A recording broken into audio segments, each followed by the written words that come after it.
Welcome back to Retired with a Full Heart at Home. In this video, I'm going to talk about how we prepared our home to sell. And we did get 47 showings in 4 days. We got 7 written offers, all of them over list, and we sold 5 to 6% over list. I thought this might be helpful to you if you're a seller. And if you're a buyer, it might be really interesting to see what the seller goes through. I'm going to go step by step through how we identified the projects that needed to be done and which ones didn't make the cut, how we developed our break-even budget for doing the home improvements based on the market conditions for the house. And I'll actually show you what the home improvements actually cost. And how long it took. How many people are actually going to share that level of detail with you? The first thing we did was we put together the description of our house. Just helped us to think through what were the sellable features of our house. So there's the normal, how many square feet is it? Our house wasn't huge. It was about 2,100 square feet above ground with a full basement that was unfinished. And it was built in the 1990s, so 28 years old, so not new for sure. Our HVAC and our roof were fairly new, 9 years old. And I mentioned in my previous video that was one of the reasons why we decided to go ahead and sell when we did, was because if we waited 5 or 10 years, we might be faced with putting in an HVAC or a roof. It was a very traditional house, 2-story colonial, 2-car garage, gas heat, fireplace, 4 bedrooms, 2.5 baths. And it was in a planned community with some amenities inside. So what was different about our house that we could highlight? Just think about every house in the neighborhood is up for sale. What's unique about your house? So what we loved about our house was we had a 2-story foyer with an open landing at the top of the stairs, so it felt bright and airy and breathable. We had lots of windows and light. We had a flat lot with a nice, really tall canopy of trees, and the backyard was somewhat private. And we could walk out directly from our kitchen into the backyard, which I personally like. The flip side of that is that your basement is underground, and most of the houses in our neighborhood had emergency egress windows. Do you know what they are? They're like 3 foot by 5 foot. They're buried underground, and there's like a window well so that people can escape from the basement. So one of the improvements we did while we lived there was to have all of that dug out, and we put in stairs, double wide stairs. I think they were something like 12 feet wide. And so that you could, and French doors, so you would have light and air, and you could just come out of the basement and walk up the stairs right into the backyard. And nobody else in our neighborhood with the type of house we had that feature. So that was very unique to our particular house. So if you can identify what's unique and special about your house, then that'll really help you to figure out what you want to prioritize, what you want to highlight, and how you want to write that description. The next thing we did was we really tried to profile our most likely buyer. Who was most likely to buy a 2-story colonial house with, a backyard and a 2-car garage? And we thought that it would probably not be a first-time home buyer. Could be, but probably not. And that it would likely be a young family, very busy. We imagine them to be very busy with a very, very small child or children, and not wanting really a fixer-upper, but maybe wanting, a house that they could that was move-in ready, that they could put their own personality into, but it would be day one, very livable, very clean, very, livable. What would they be looking for? It's a guess. My husband kept telling me through the whole process, you don't know. You might get a buyer that's a single guy and he could care less about the house. And I was like, yeah, but it's all a probability.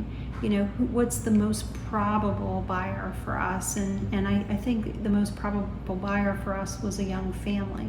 And so what would be on a young family's mind about their house?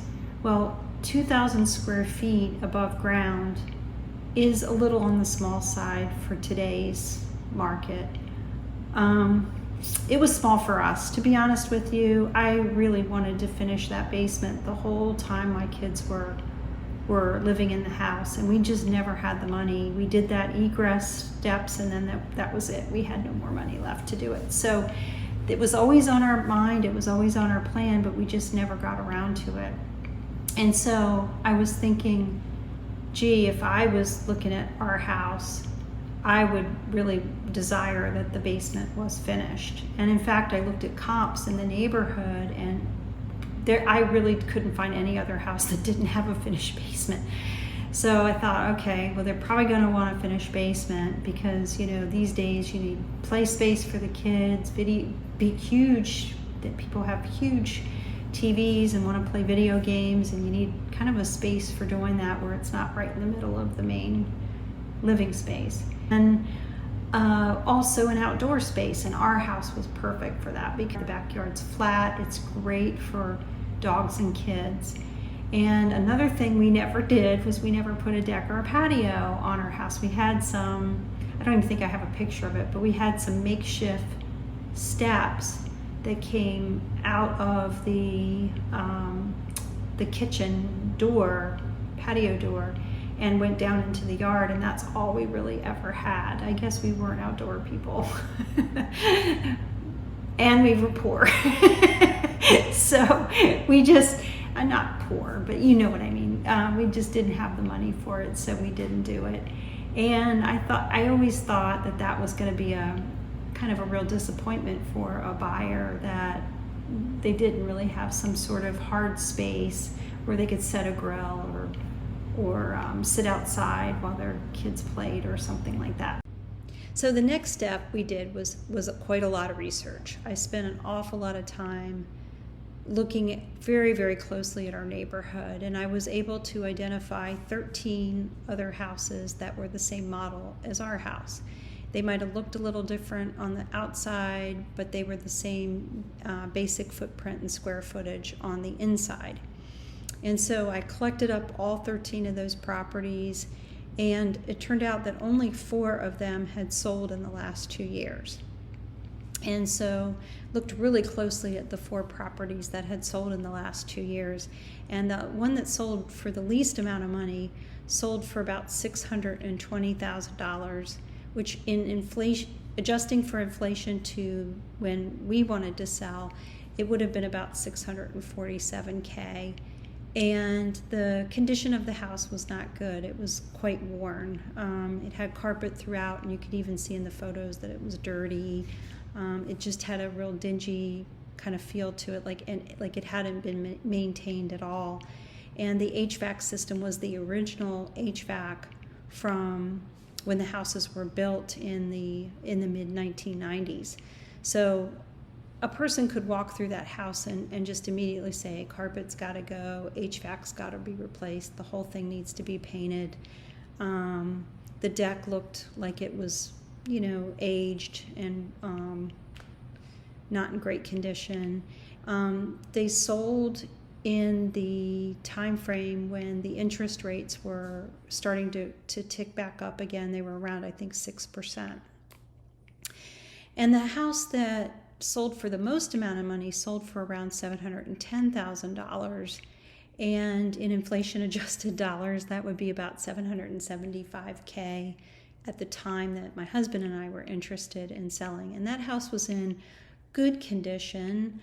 It didn't have some features that our house had, and it did have a finished basement and a deck. So the deck wasn't in great shape, but it was there, so to be used. And they sold at a really great time. They sold when the demand was really high and the interest rates were really, really low. They were around 3.5%. So that's, I think, what contributed to them getting, $710K for that house.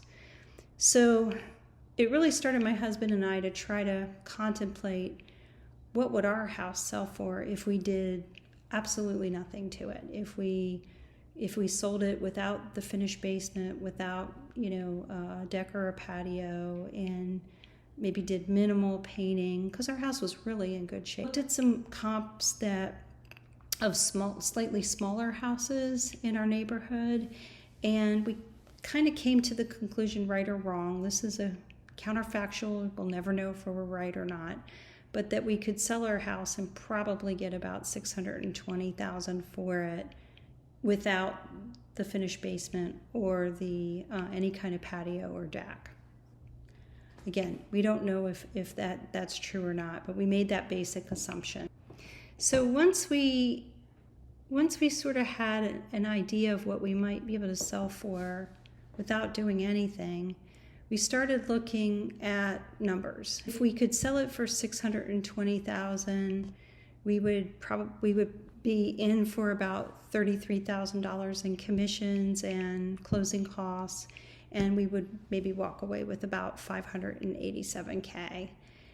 But we thought we could probably get around $710,000, just like the previous property did, if we did do the home improvement of the basement and the patio. So if we sold it at $710,000, the commissions and the closing costs go up with the sales price, so we would owe more in that, and we would walk away with about $671K.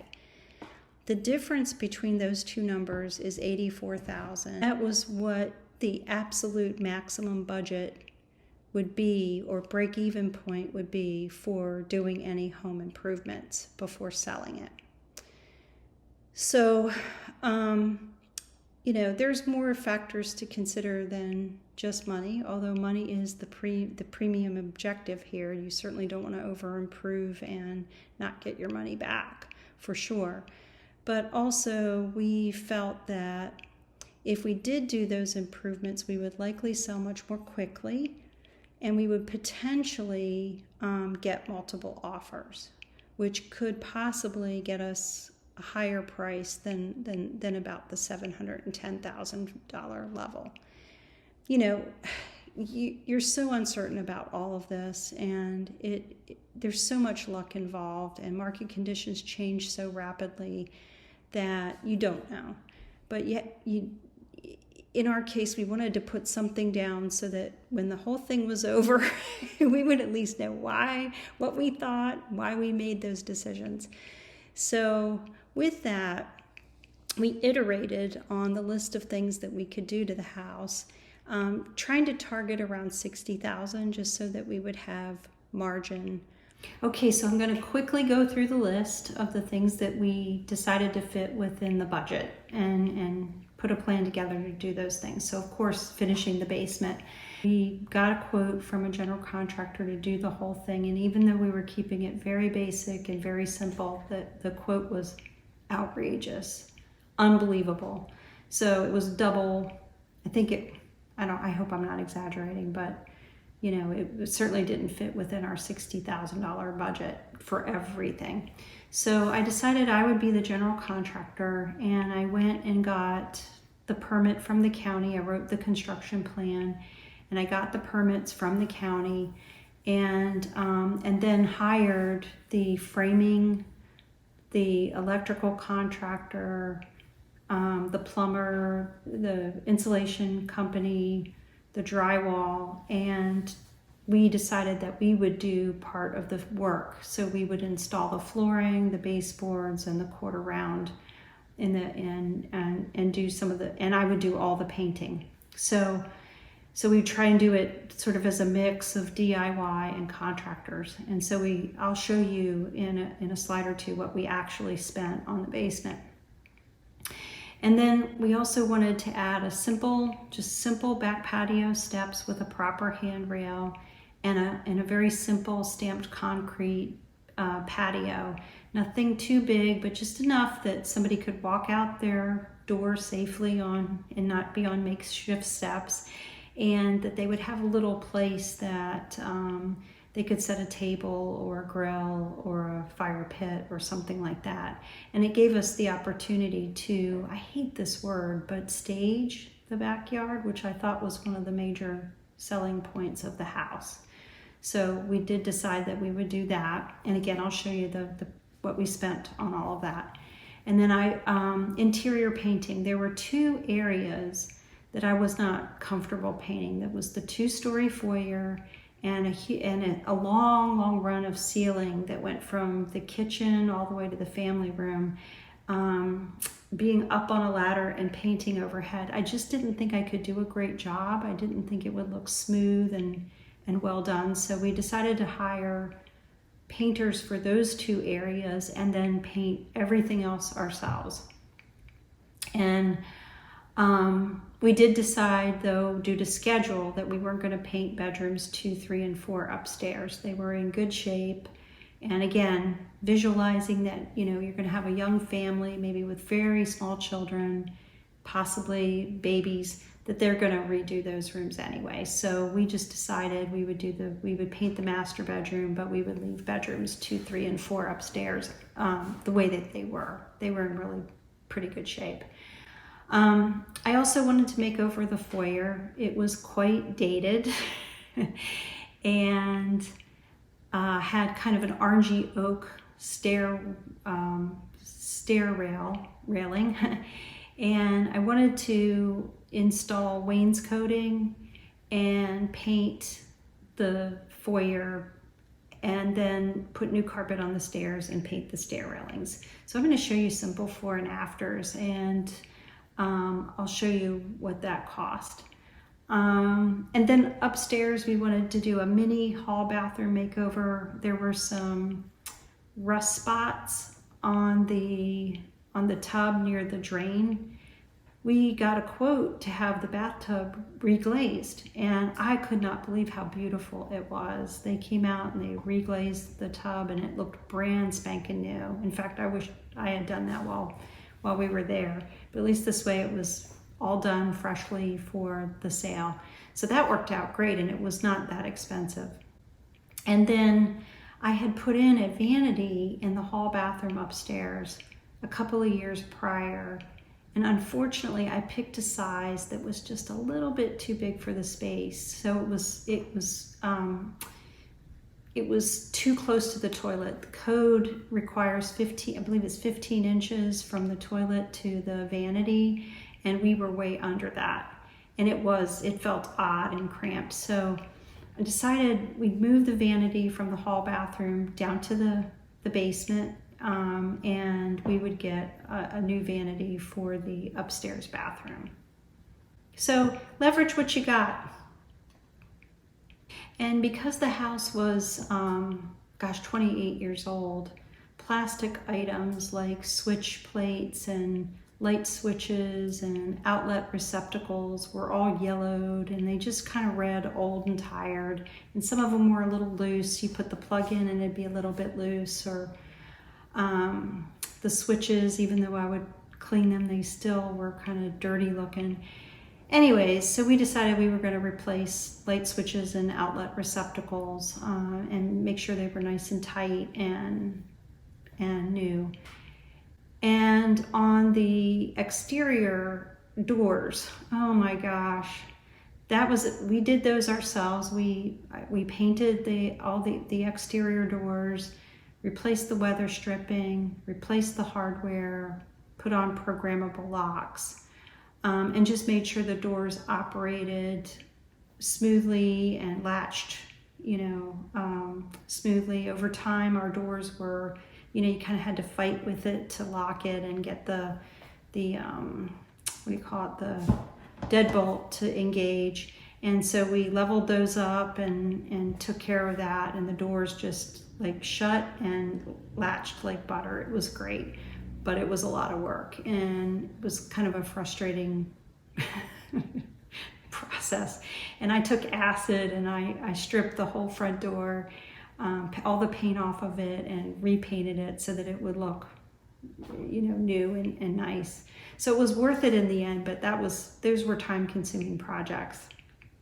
And my husband cleared out the garage of everything except just what we needed for the yard, and he painted the walls because they were a little dirty and beaten up. And then on the exterior, of course, we you know, all the stuff. We painted the foundation, painted the basement egress walls, seeded and fertilized in the fall before we listed in the spring of 2024. And then in the spring we did mulch and a little bit of plantings. So those were more minor things, but they were relevant in the sense that all this had to be planned out. We had to do the outside stuff while the weather was good, because painting has to be done at certain temperatures. And then, you know, work all the inside stuff, coordinate with contractors and their schedules and things like that. So it had to be really well orchestrated to get it done. So what were the items that we knew were not going to make the cut? We certainly, with our little $60,000 budget and a decision to finish a basement, we did not have money left for a kitchen renovation or a whole bathroom renovation for sure.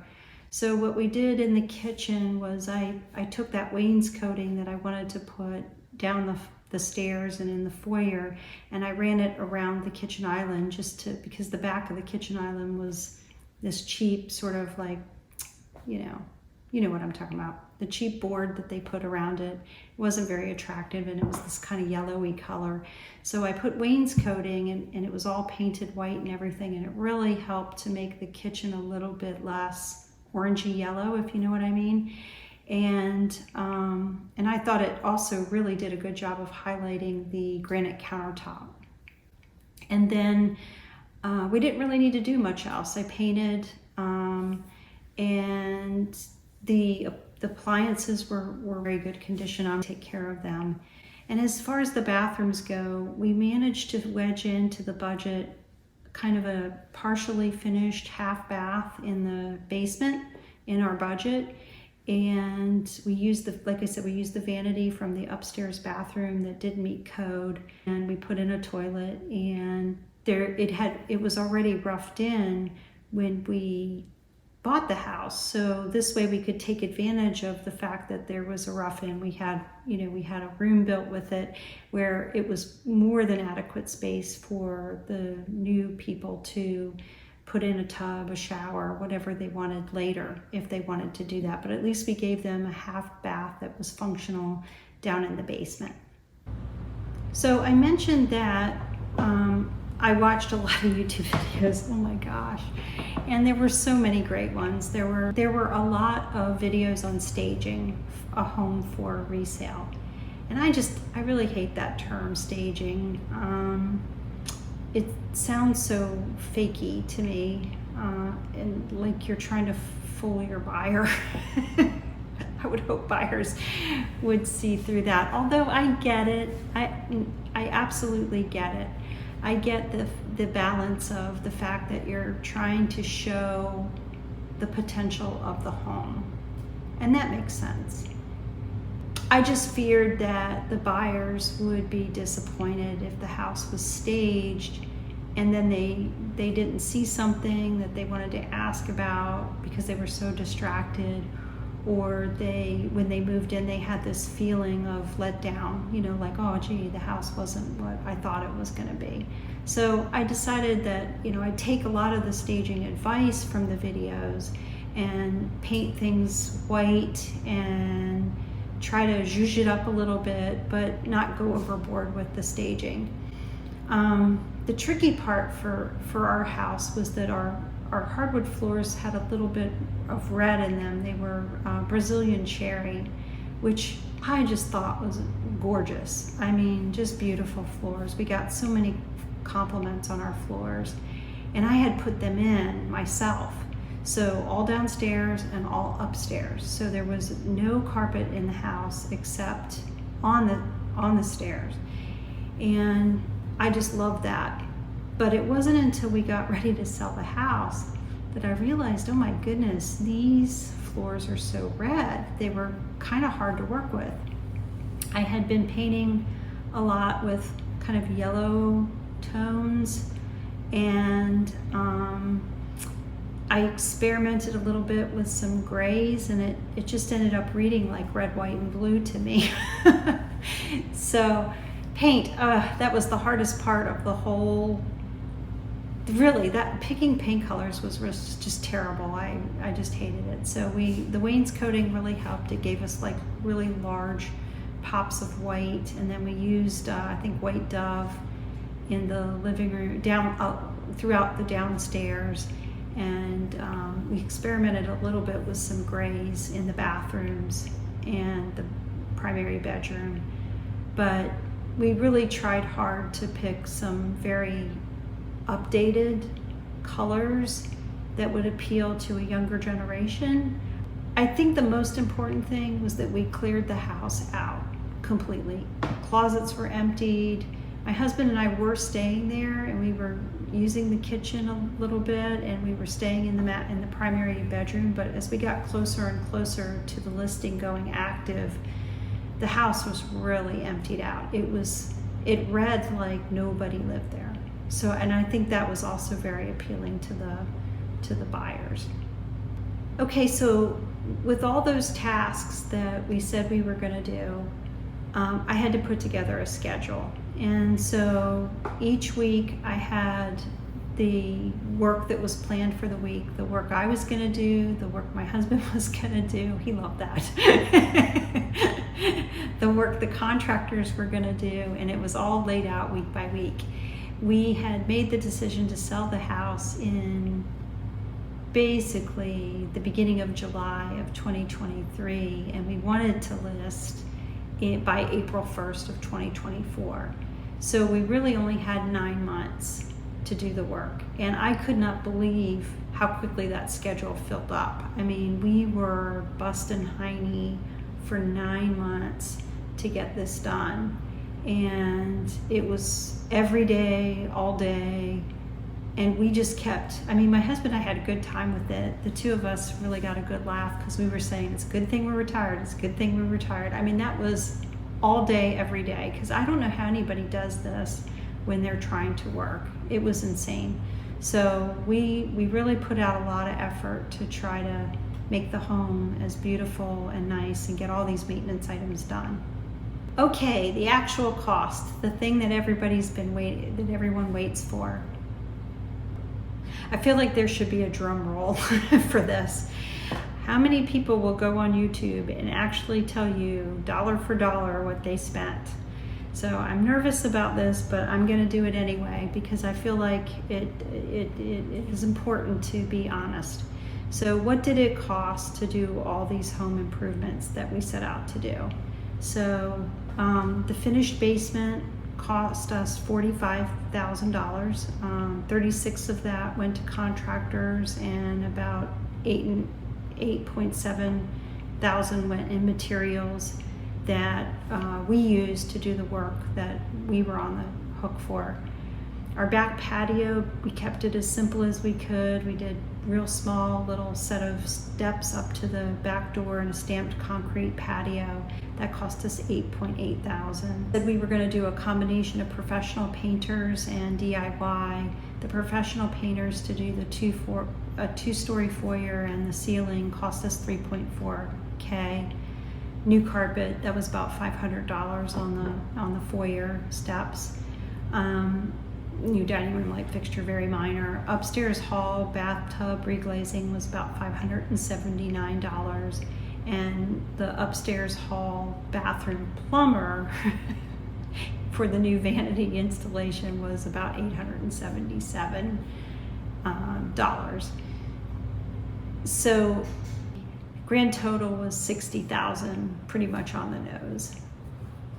Now you might recall that I said our budget was $60,000, and I just mentioned that we spent $60,000, but we actually spent another $15.7 thousand on a whole bunch of other miscellaneous things that just really added up.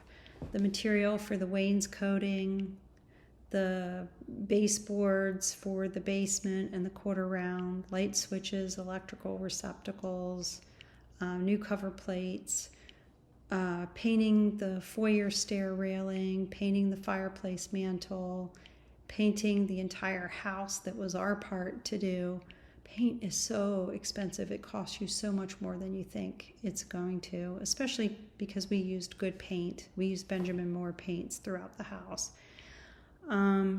The exterior door rehab was expensive because we replaced the hardware on the door and put in programmable locks.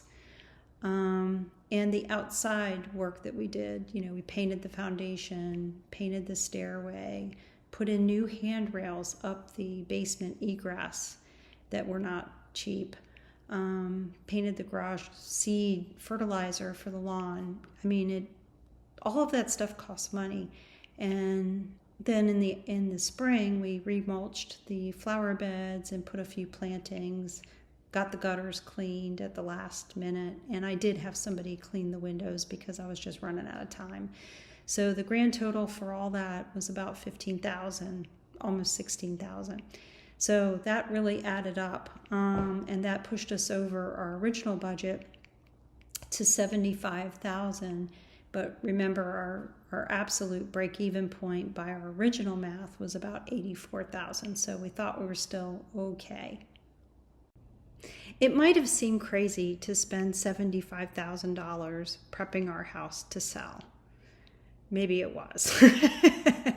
And spending 9 months of pretty hard labor, the first 9 months of my husband's retirement, getting the house ready to sell. And we can sit here today and we can say, well, it's a good thing we did that because we did get 47 showings in 4 days, 7 written offers, and sold 5 to 6% above list. So that was a great accomplishment. But going through that process felt like white knuckling it every day because while we were doing it, we didn't know it was going to be successful. For 9 months, we were just spending money like crazy and working ourselves to death. So I sympathize. It's really a tough process to go through. So if you have any questions for me or if you think we were crazy, let me know. And if you missed our first video on why we decided to sell our family home so early in retirement, check it out. There's the thumbnail.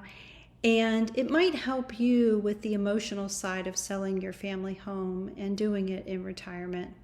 Anyway, it's my hope that it does help you. And if you have any questions, if you have any comments, if you think we were thinking about things wrong, let me know. And our next video is going to be about the listing process. How we selected our real estate agent, what our agent did for us and what they didn't do, how we set our list price and what it was, and how we handled the disclosure process on a 28-year-old house, which did cause some angst. So please subscribe so that you'll be able to see that video as soon as it comes out. I hope to see you there.